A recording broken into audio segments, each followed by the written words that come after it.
ശരി, ലതീഷ് തുടരുക. ഞാൻ ലതീഷിലേക്ക് മടങ്ങി വരാം. ഇപ്പോൾ വയനാട്ടിൽ നിന്ന് ജോഷില കൂടി നമ്മളോടൊപ്പം ചേരുകയാണ്. ഒരുപക്ഷേ ഈ തെരഞ്ഞെടുപ്പിൽ ഏറ്റവും സജീവമായി നിൽക്കുന്ന ഇടം കൂടിയാണ് വയനാട്. നമുക്കറിയാം, ഒരിടത്ത് പോയ മനുഷ്യരുടെ ഓർമ്മകൾ ഇപ്പോഴും നമ്മളെ വിട്ടൊഴിഞ്ഞിട്ടില്ല.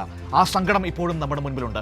ആ വയനാട് ഇന്ന് പോളിംഗ് ബൂത്തിലേക്ക് പോകുമ്പോൾ ആ നാട്ടിലെ മനുഷ്യർക്ക് സർക്കാർ ചെയ്ത, അല്ലെങ്കിൽ അവരുടെ പുനരുജ്ജീവനത്തിനായി സർക്കാർ ചെയ്ത നടപടികൾ, ഒപ്പം തന്നെ UDFും BJPയും അവരോട് കാണിച്ച വഞ്ചന ഏറ്റവും സജീവമായി ചർച്ച ചെയ്യുന്ന ഒരു പ്രദേശം കൂടിയാണല്ലോ. ജോഷില, വയനാട്ടിലെ മനുഷ്യരുടെ സങ്കടക്കടൽ ഇപ്പോഴും നമ്മുടെ മുൻപിലുണ്ട്. പക്ഷേ ആ മനുഷ്യരെ ചേർത്ത് പിടിക്കുന്ന സംസ്ഥാന സർക്കാരിനെയാണ് നമുക്ക് കാണാൻ കഴിഞ്ഞത്. അവരെ പറഞ്ഞു പറ്റിച്ച കോൺഗ്രസ് ഉണ്ട്, അവരെ തിരിഞ്ഞു നോക്കാത്ത BJPയുടെ കേന്ദ്ര സർക്കാരുണ്ട്. ഇന്നലെ കണ്ടതാണല്ലോ, കോൺഗ്രസിൻ്റെയൊക്കെ വഞ്ചന രാഷ്ട്രീയം മടുത്ത് ആ ദുരന്ത ബാധിതരായ നിരവധി മനുഷ്യർ ചെങ്കൊടി പിടിച്ച് കടന്നു വരുന്നത്. വയനാട്ടിലെ ഒരു പൊതുചിത്രമാണോ അതിൽ നമുക്ക് കാണാൻ കഴിയുന്നത്? ഈ പോളിംഗ് ബൂത്തിലേക്ക് എത്തുന്നതിന് മിനിറ്റുകൾക്ക് മുൻപ് അവിടുത്തെ ഒരു രാഷ്ട്രീയം അങ്ങനെയാണോ?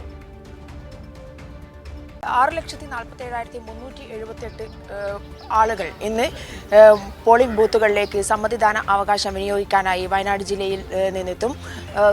828 പോളിംഗ് ബൂത്തുകളാണ് വയനാട് ജില്ലയിൽ ഉള്ളത്. ഞാനിപ്പോഴുള്ളത് ചൂരൽമലയിലെ മദ്രസ ഉള്ള പോളിംഗ് ബൂത്തിലാണ്. എനിക്ക് പറയാനുള്ള ഒരു കാര്യം എന്ന് പറയുന്നത്, ഈ ഒരു ബൂത്ത് മുണ്ടക്കൈ ചൂരൽമല ദുരന്ത ബാധിതർക്കായി സജ്ജമാക്കിയിട്ടുള്ള പോളിംഗ് ബൂത്താണ്. ഈ ചൂരൽമലയിലെ മുണ്ടക്കൈയിലെ 11ാം വാർഡ് ആണ് ഇവിടെ ഉള്ളത്. 11ാം വാർഡിൽ മുഴുവൻ ആളുകളും പുറത്ത് നിന്ന് ഇവിടേക്ക് എത്തി വോട്ട് ചെയ്യേണ്ടവരാണ്. ഇവർക്കായി സംസ്ഥാന സർക്കാർ, തെരഞ്ഞെടുപ്പ് കമ്മീഷൻ അടക്കമുള്ള ആളുകൾ എല്ലാ സജ്ജീകരണങ്ങളും ഇവിടേക്ക് ഒരുക്കിയിട്ടുണ്ട് എന്നുള്ളതാണ്. 11 മണിയോടുകൂടി പുറത്തു നിന്നുള്ള ആളുകൾ, അതായത് ഇവിടെ ഇപ്പോൾ ആരും താമസമില്ല എന്നുള്ളത് കൊണ്ട് തന്നെ പുറത്തു നിന്നും വോട്ട് ചെയ്യാനായി ആളുകൾ ഇവിടേക്ക് എത്തിച്ചേരുന്നതിനായി ബസ് സർവീസ് അടക്കം 11 മണിയോടുകൂടി ആദ്യത്തെ ബസ്, സമ്മതിദാന അവകാശം രേഖപ്പെടുത്താനുള്ള വോട്ടർമാരുമായുള്ള ആദ്യത്തെ ബസ് ഏകദേശം 11 മണിയോടുകൂടി ഇവിടേക്ക് എത്തിച്ചേരും. അത്രയേറെ സൗകര്യങ്ങളാണ് ആ ദുരന്ത ഭൂമിയിൽ നിന്നും ഇവിടെ നിന്ന് പുറത്തേക്ക് പോയി താമസിച്ചവർക്കായി ഒരുക്കിയിട്ടുള്ളത്. വോട്ട് രേഖപ്പെടുത്തുന്നത് അത് ഏത് രീതിയിലായിരിക്കും എന്നുള്ളത്, അതായത് ഇവരുടെ സമ്മതിദാന അവകാശം വിനിയോഗിക്കുന്നത് അതിൻ്റെ ഒരു രാഷ്ട്രീയം ഏത് രീതിയിലായിരിക്കും എന്നുള്ളത് കണ്ടറിയണം. എന്നാലും ഇന്നലത്തെ സംഭവം വെച്ച് 33 കുടുംബങ്ങളാണ് ഇന്നലെ CPIയുമായി സഹകരിച്ച് പ്രവർത്തിക്കാൻ വേണ്ടി, ദുരന്ത ഭൂമിയിലെ 33 കുടുംബങ്ങളാണ് CPIയുമായി സഹകരിച്ച് പ്രവർത്തിക്കാൻ വേണ്ടി തീരുമാനിച്ചിട്ടുള്ളത് എന്നുള്ളത് ഇടതുപക്ഷത്തിന് ഏറെ പ്രതീക്ഷ നൽകുന്ന ഒരു കാര്യം തന്നെയാണ്. കാരണം വികസന പദ്ധതികൾ മറ്റു രീതിയിൽ നടപ്പിലാക്കുമ്പോൾ പോലും മുണ്ടക്കൈ ചൂരൽമല ദുരന്ത ബാധിതരെ ചേർത്ത് പിടിച്ച സർക്കാർ, അവരുടെ ഇടതുപക്ഷ സർക്കാരും അതുപോലെ തന്നെ CPIM പ്രവർത്തകരും DYFI പ്രവർത്തകരുമാണ് ആ ദുരന്ത ഭൂമിയിൽ നിന്നും ഇവിടെ വരെ ഞങ്ങളെ എത്തിച്ചത് എന്ന് തിരിച്ചറിഞ്ഞുകൊണ്ട് കോൺഗ്രസിൻ്റെയും യൂത്ത് കോൺഗ്രസിൻ്റെയും നേതാക്കളടക്കം തുറന്നു പറയുന്ന ഒരവസ്ഥ ഇന്നലെ ഉണ്ടായി എന്നുള്ളത് തന്നെയാണ് ഇടതുമുന്നണിക്ക് ഏറെ പ്രതീക്ഷ നൽകുന്നത്. നമ്മുടെ കൂടെ റഷീദ്ക്കയുണ്ട്. ദുരന്ത ഭൂമിയിൽ അന്ന് എല്ലാ പ്രവർത്തനങ്ങളും നടത്തിയ മുണ്ടക്കൈയിലെ ദുരന്ത ബാധിതൻ കൂടിയായ റഷീദ്ക്ക ഒരു മുണ്ടക്കൈ ചൂരൽമലയുടെ ഒരു നേർചിത്രം നമുക്ക് നൽകും. റഷീദ്ക്ക, എന്താണ് ഒരു ആദ്യമായിട്ടുള്ള, അതായത് ദുരന്തത്തിന് ശേഷം ആദ്യമായി നേരിടുന്ന തെരഞ്ഞെടുപ്പാണ്? സാധാരണഗതിയിൽ ഞങ്ങളുടെ നാട്ടിൽ ഒരു ഉത്സവമാണ് ഈ പഞ്ചായത്ത് ഇലക്ഷൻ എന്ന് പറയുന്നത്. അന്നത്തെ ഒരു ഓർമ്മ അല്ലേ? അതായത് ഞങ്ങൾ സാധാരണ ഒരു ചെറിയൊരു പറയാം. ഞങ്ങൾ സാധാരണ ഈ ഇലക്ഷൻ പ്രഖ്യാപിച്ചു കഴിഞ്ഞാൽ വിവിധ രാഷ്ട്രീയ പാർട്ടിക്കാർ ആശയം കൊണ്ട് മാത്രമേ ഞങ്ങൾ എതിരുണ്ടാവുള്ളൂ. എന്നാൽ നല്ല സ്നേഹം, ഇപ്പം നിങ്ങൾക്ക് ഇവിടെ കണ്ടാൽ മനസ്സിലായില്ലേ, പരസ്പരം കേട്ടി സ്നേഹിച്ചു. കാരണം ഞങ്ങൾ പല ഭാഗത്തു നിന്ന് വരുന്ന ആളുകളാണ്. പിന്നെ ഇപ്പോഴാണ് കാണുന്നത്. അപ്പം ഞങ്ങൾ ഇലക്ഷൻ വർക്ക് പറഞ്ഞാൽ വൈകുന്നേരങ്ങൾ മാത്രമേ ഉണ്ടാവുള്ളൂ. അവിടെ തൊഴിലാളികളുണ്ട്. വൈകുന്നേരം വീടുകളിൽ കയറി, അത് കഴിഞ്ഞ് ചായക്കടയിൽ ഇതേ രാഷ്ട്രീയ പാർട്ടിക്കാരെല്ലാവരും ഒന്നിച്ചിരുന്ന് സംസാരിച്ച് കാൽച്ചിരിച്ച് പുറത്തിറങ്ങി അങ്ങനെ കഴിഞ്ഞിരുന്ന ആളുകളാണ്. ഇപ്പം ഞങ്ങളെല്ലാവരും ഞങ്ങളുടെ നാട്ടിലെ എന്താ പറയുക, വിരുന്നുകാരാണ്. ഇപ്പോൾ ഞങ്ങൾ വിരുന്ന് വന്നിക്കുക അങ്ങോട്ട്, ഞങ്ങളുടെ നാട്ടിലേക്ക് വോട്ട് ചെയ്യാൻ ഞങ്ങൾ വിരുന്ന് വന്നിക്കുകയാണ്. അന്നുണ്ടായിരുന്ന ഞങ്ങൾക്ക് വഴികാട്ടിയായിരുന്നത് സിറാജിക്ക, അലിക്ക, പിന്നെ അതുപോലെ സദാശിവേട്ടൻ, അങ്ങനെ പിന്നെ സലീംക്ക, കോൺഗ്രസ് സലീംക്ക, BJPയിലെ സുബ്രഹ്മണ്യേട്ടൻ, ഇങ്ങനെയുള്ള ആളുകളൊക്കെ കഴിഞ്ഞ പഞ്ചായത്ത് ഇലക്ഷന് വരെ ബൂത്തിനുള്ളിൽ ഉണ്ടായിരുന്ന ആളുകളാണ്. ഇന്ന് അവരൊന്നുമില്ല. ഈ ഇലക്ഷൻ എന്ന് പറയുന്നത് ഞങ്ങൾക്ക് പാർലമെൻറ്റ് ഇലക്ഷൻ കഴിഞ്ഞപ്പോൾ ഈ പഞ്ചായത്ത് ഇലക്ഷൻ എന്ന് പറയുന്നത്, ഈ പഞ്ചായത്ത് ഇലക്ഷനായി ഞങ്ങൾ മുഖ്യം കാണുന്നത് ഞങ്ങളുടെ കൂടപ്പറപ്പുകളെ കാണാൻ ഞങ്ങൾക്കൊരു അവസരം. കാരണം ഞങ്ങൾ വയനാട് ജില്ല പല ഭാഗത്ത് ഞങ്ങൾ പലരും കാണുന്നില്ലല്ലോ. ഞങ്ങൾക്ക് ഇപ്പം ഗവൺമെൻറ് അത്രയും ജാഗ്രതയോടെ ഞങ്ങൾക്ക് വീടുണ്ടാക്കി തരുന്നുണ്ട്. അതുവരെ ഞങ്ങൾക്ക് ഇപ്പോൾ പരസ്പരം കാണാനൊരിതില്ല. ഇപ്പോൾ കാണുന്ന ഇങ്ങനെ ഒരു അവസരങ്ങളില്ല. ഒരു കല്യാണം വന്നാലും ഇതുപോലെ ആളുകളുണ്ടാവില്ല. ഈ ഇലക്ഷൻ വന്നാൽ മാത്രമേ നമുക്ക് ഞങ്ങളെ കൂടപ്പുറപ്പുകളെ കാണാം. അപ്പോൾ ആ ഒരു സന്തോഷത്തിലാണ് ഞങ്ങളെ കൂടപ്പുറപ്പുകളെ കാണാൻ കിട്ടിയൊരു അവസരം. പിന്നെ ഇലക്ഷൻ എന്ന് പറഞ്ഞാൽ ഞങ്ങൾക്കതൊരു ഉത്സവമാണ്, അത് എല്ലാവർക്കും ഒരുമിച്ച് ഉള്ളൊരു സൗഹൃദമായിട്ടുള്ള. അന്ന് ദുരന്ത ഭൂമിയിൽ നിന്നും ഇവിടേക്ക് എത്തി നിൽക്കുമ്പോൾ അന്ന് ഇത്രയേറെ, അതായത് ഒരു മാറ്റം അല്ലെങ്കിൽ ഒരു ഇലക്ഷനെ അഭിമുഖീകരിക്കാനുള്ള ഒരു മാനസികാവസ്ഥയിലേക്ക് എത്തിച്ചേരും എന്ന് നിങ്ങൾ പ്രതീക്ഷിച്ചിരുന്നു? നിങ്ങളോടൊപ്പം അന്ന് ആരൊക്കെയാണ് ഉണ്ടായിരുന്നത്? ഇലക്ഷന് മുമ്പ് ഉണ്ടായി, ഞാൻ പറഞ്ഞില്ലേ, സിറാജിക്ക, ബഷീർക്ക. ഇലക്ഷന് മുമ്പ് അങ്ങനെയല്ല, കൂടെ ചേർന്ന് നിന്നുകൊണ്ട് നിങ്ങളെ ആരൊക്കെയാണ് സഹായിച്ചത്? അത് പിന്നെ അന്ന് ഉണ്ടായിരുന്ന DYFIക്കാർ, അന്ന് ഫ്രാൻസിസ് ആണ് ഈ ഉരുള് പൊട്ടി, ഞാനാണ് അനൗൺസ്മെന്റ് മേപ്പടി ചുരുമല ഗ്രൂപ്പ്, റോഡ് ഗ്രൂപ്പ് ഉണ്ടായിരുന്നു. അന്നത്തെ ഇപ്പം ഇന്നത്തെ സെക്രട്ടറി, അന്ന് റഫീഖ് അന്ന് ജില്ലാ സെക്രട്ടറി. റഫീഖാണ് എന്നെ വിളിക്കുന്നത്, നിങ്ങൾ എങ്ങനെയാണ് സേഫാണ്? ഞാൻ പറഞ്ഞു ഞങ്ങൾ ചളിയിലാണ് നിൽക്കുന്നത്, ഞങ്ങളെ കൂടപ്പുറപ്പുകളെല്ലാം മണ്ണിലാണ്. അപ്പോൾ എന്നോട് പറഞ്ഞു ഫ്രാൻസിസ് അങ്ങോട്ട് വരുന്നുണ്ട് എന്ന് പറഞ്ഞു. പക്ഷെ ഫ്രാൻസിസ് അങ്ങോട്ട് എത്താൻ കഴിഞ്ഞില്ല. ഫ്രാൻസിസും പിന്നെ ഒരു കണക്കിന് ഒരു അത്ഭുതം രക്ഷപ്പെടുക. ഫ്രാൻസിസ് കൽപ്പറ്റയിൽ അവിടെ എത്തിയിട്ട് ഈ ആളുകളെ രക്ഷപ്പെടുത്തുമ്പോൾ രണ്ടാമത്തെ പൊട്ട് വരുന്നത്. അപ്പോൾ അതുകൊണ്ടാണ് ജനങ്ങൾ ഇപ്പോഴും ഈ പാർട്ടി, നമ്മളെ പാർട്ടി കൂടിച്ചേരുന്ന പറഞ്ഞാൽ സ്വന്തം ജീവൻ മറന്നിട്ടാണ് ഫ്രാൻസിനെ പോലെയുള്ള DYFI പ്രവർത്തകർ അന്ന് ഈ ആളുകളെ രക്ഷപ്പെടുത്താൻ നോക്കിയിരുന്നത്. സ്വന്തം ജീവൻ മറന്നിട്ടുണ്ട്. ആ ഒരു സ്നേഹമാണ് ആളുകൾക്ക് നമ്മളോട് ഇപ്പോഴും ഉള്ളത്. ഇപ്പം ഇന്നലെ കണ്ടില്ല, 35ഓളം കുടുംബങ്ങൾ വന്നു നമ്മളെ പാർട്ടിയിലേക്ക്. കാരണം വീട് കൊടുക്കാമെന്ന് പറഞ്ഞ മോഹന വാഗ്ദാനങ്ങളെല്ലാം കാണിക്കുന്നത് നമ്മൾ വീടുണ്ടായി കാണിച്ചുകൊണ്ടിരിക്കുകയാണ്. പിന്നെ മറ്റ് സഹായങ്ങൾ 9,000 ശരി, 6,000 ശരി, പിന്നെ കിറ്റ്, ഭക്ഷണ കിറ്റാണെങ്കിൽ ശരി, മറ്റെല്ലാ ആനുകൂല്യങ്ങളും ഇപ്പം ഇനി പിന്നെ ഒരുപാട് പെൻഷൻ മറ്റു കാര്യങ്ങളൊക്കെ വരുന്നുണ്ട്. ഇതെല്ലാം കാണിച്ചു കൊടുക്കുകയാണ് ചെയ്യുന്നത്. അല്ലാതെ ഞങ്ങൾ ഇന്ന് അന്ന് തരും, നാളെ തരും, ഇതാ സ്ഥലം അവിടെ എടുക്കാൻ പോകുന്നുണ്ട്, ടോക്കൺ കൊടുക്കുന്നുണ്ട് എന്ന് പറഞ്ഞ് കബളിപ്പിക്കുകയല്ല ചെയ്യുന്നത്. അവിടുത്തെ ഇപ്പം ഇതിനു മുമ്പ് പറഞ്ഞു, പിന്നെ കോൺഗ്രസിൻ്റെ ഒരു നേതാവ് പറഞ്ഞു, പിന്നെ ദുരന്ത ഭൂമിക്കാരുടെ, അതായത് പിന്നെ ആളുകളുടെ ലിസ്റ്റ് കിട്ടിയിട്ടില്ല എന്ന് അങ്ങനെ പറഞ്ഞു.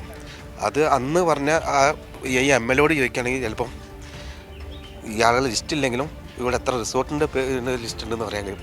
അത്രയും ഉള്ളൊരു MLA ആണ്. ആ MLA എന്നാലും പറഞ്ഞ് നിങ്ങൾ കേട്ടില്ല വാർത്താ സമ്മേളനത്തിൽ, ഞങ്ങൾ അവഹേളിക്കല്ലേ ചെയ്യുന്നത്. 1.5 വർഷമായി ഇത് കഴിഞ്ഞിട്ട് ഇപ്പോഴും വീടിൻ്റെ ലിസ്റ്റ്, പിന്നെ വീട് സ്ഥലം എടുത്ത് വെച്ചാൽ ഇല്ല. ടോക്ക് കൊടുത്തിട്ട് കൊടുത്തിട്ടുണ്ട്, ആർക്ക് കൊടുത്തു, എവിടെ കൊടുത്തു, സ്ഥലം ഉണ്ടിച്ചോ ഇല്ല, പിന്നെ കാണിക്കുന്നില്ല. ഋഷിക, ഇതൊക്കെ പറഞ്ഞു, ഇതുവരെയുള്ള കാര്യങ്ങൾ മുഴുവൻ പറഞ്ഞു.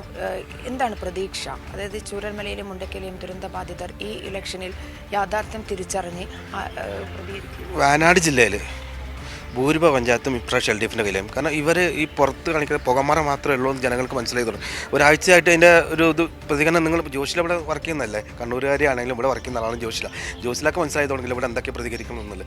പുറത്ത് പലതും ആളുകൾ പറയുന്നുണ്ട്. പക്ഷേ ഇവിടെ മനസ്സിലായല്ലോ ആളുകൾക്ക് ആരാണ് ആനുകൂല്യങ്ങൾ കൊടുക്കുന്നതും എന്താണ് ചെയ്യുന്നതും എന്നുള്ളത് ജോഷിലാക്ക് മനസ്സിലാവും. ഈ MLA ഇതുവരെ പിന്നെ ഇതിൽ പോയിട്ടില്ല, നമ്മളെന്താണ് പിന്നെ എൽസൺ എസ്റ്റേറ്റ് പോയിട്ടില്ല. അദ്ദേഹം ഈ പുറത്തുനിന്ന് പൊള്ളയ പ്രചരണം നടത്തിക്കൊണ്ടിരിക്കുകയാണ്. അപ്പം ജനങ്ങൾക്ക് അറിയാം ആരാണ് കൂടെ നിൽക്കുന്നത്. അതിൻ്റെ ഒരു പ്രതിഫലനം ഈ വയനാട് ജില്ലയ്ക്ക് ഉണ്ടാവും. മനു, വയനാട് ജില്ലയിലെ LDF പ്രവർത്തകർ ഏറെ പ്രതീക്ഷയിലാണ്. കാരണം ചേർത്ത് പിടിച്ചവരെ ഒരിക്കലും ദുരന്തബാധിതർ കൈവിടില്ല എന്നുള്ള പ്രതീക്ഷ അവർക്കുണ്ട്. എന്തായാലും അല്പസമയത്തിനകം 7 മണിയോടുകൂടി വോട്ടെടുപ്പ് ആരംഭിക്കും. ഇവിടേക്ക് ആളുകൾ എത്തിച്ചേരും. പുറമേ നിന്നും വരാനുള്ള ആളുകളാണ്, വോട്ടർമാരാണ് ഏറ്റവും കൂടുതലായിട്ടുള്ളത്. എന്തായാലും UDFനെ സംബന്ധിച്ചിടത്തോളം ഒരുപാട് പ്രശ്നങ്ങൾ നിലനിൽക്കുന്ന ഒരു ജില്ല കൂടിയാണ് ഇപ്പോൾ വയനാട് ജില്ല. ഒന്ന് കോൺഗ്രസിലെ ഗ്രൂപ്പ് പോര്, അതുപോലെ തന്നെ NM വിജയൻ അടക്കമുള്ള മുൻ DCC ട്രഷററായിരിക്കുന്ന NM വിജയൻ അടക്കമുള്ള ആളുകളുടെ ആത്മഹത്യ, ഇതൊക്കെ തന്നെ നേരിടേണ്ട ഒരു സ്ഥിതി വിശേഷത്തിലേക്കാണ് UDF നീങ്ങിക്കൊണ്ടിരിക്കുന്നത്. അതുകൊണ്ട് തന്നെ ഇത്തരം ഘടകങ്ങളൊക്കെ ഈ ഒരു തെരഞ്ഞെടുപ്പിനെ ബാധിക്കും എന്നുള്ള കാര്യത്തിൽ സംശയമില്ല. വികസനവും ഒരു ഭാഗത്ത് വികസനവും അതുപോലെ തന്നെ ദുരന്തബാധിതരെ നെഞ്ചേറ്റിയവരും മറുഭാഗത്ത് UDFൻ്റെ മറ്റ് പ്രശ്നങ്ങൾ, ഇതൊക്കെ തന്നെയാണ് ഈ ഇലക്ഷനെ സംബന്ധിച്ചിടത്തോളം മുന്നിട്ട് നിൽക്കുന്ന വസ്തുതകൾ. ആശയപരമായി ആ ഒരു രീതിയിലാണ് വയനാട് ജില്ലയിലെ ഇലക്ഷൻ മുന്നോട്ട് പോകുന്നത് എന്നുള്ളതാണ് വസ്തുത. ദുരന്തം തകർത്തെറിഞ്ഞൊരു മണ്ണാണ് ചൂരൽമല, നമുക്കറിയാം. അവിടെ ഇന്ന് ആ പ്രദേശത്തൊന്നും മനുഷ്യർ താമസമില്ല. ഈ ബൂത്തിലേക്ക് ഇതതിന്റെ മറുഭാഗമാണോ ഇപ്പോൾ ജോഷിൽ നിൽക്കുന്ന മദ്രസ ബൂത്ത്?